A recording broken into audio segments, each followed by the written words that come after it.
د کومو کسانو ماشومانو خصوصا په غوږ باندې درد راشي نو ماشوم چونکې ماشوم مې ویلی نشي ټوله شپه جاړي نو مور هم د خوبه وباسي پلار غریب سار ډیوټۍ ته ځي هم ارامونه کې خوبونه کې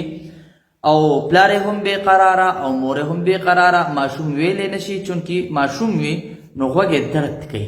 تاسو به کتلي وي داسې وي اکثر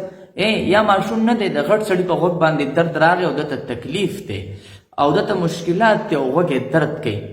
ډیر آسان عمل در کوم ډیر د ګارنټۍ عمل در کوم انشاءالله دا هغه عملونه زه تاسو ته در کوم چې کوم زما ازمودن دي ما ازماو کړي دي ځکه تاسو ته بار بار ویم چې ای زما رونو ای زما مسلمانانو او زما همدردانو رونو تاسو داسې کوئ چې دا مخکې مسلمانانو ته رسوئ به زما او ستا پې هېڅ هم نه لګي یو مسلمان ته به خیر او فایده رسي او یو مسلمان د تکلیف او د مصیبت نه به الله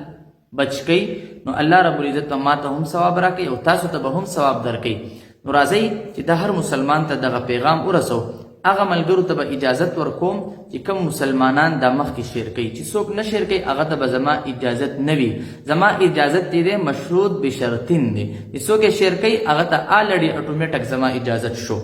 سبا کوئ چې کوم ماشوم په غوږ باندې درد دی ټوله طریقه درته ښیم بیا بیا په واټساپ رابطه نه کوئ زه شی وښیمه ملګري بیا هم په واټساپ رابطه کوي جی هغه ګردو هغه درز وایي څنګه تاسو ورکړو د کاڼو دپاره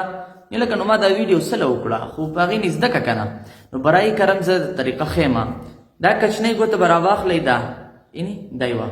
دا به راواخلی چې د کم ماشوم یا د سړي یا د مشر یا د ښځې یا د ماشومې په غوږ باندې درد دی دا به په دې غوږ کې داسې کېږدئ داسې م کېښوده نو لا حول ولا قوة الا بالله لا حول ولا قوة الا بالله لا حول ولا قوة الا بالله ازدکئ دا کلمه دا به 11 پیرې ووایې مخکې وروستو به تی 3 پیرې درود شریف ووایې او بیا به په دې غوږ باندې ورچوف کوي ورچوف کوي نو الله رب العزت په قدرت سره د الله تعالی په حکم سره به انشاءالله دغه درد ختم شي دغه یو آسان د غوږ د درد دپاره تاسو ته ما اجازه هغه ملګرو ته شوه چې کم مسلمانان مخکې مسلمانانو ته رسوي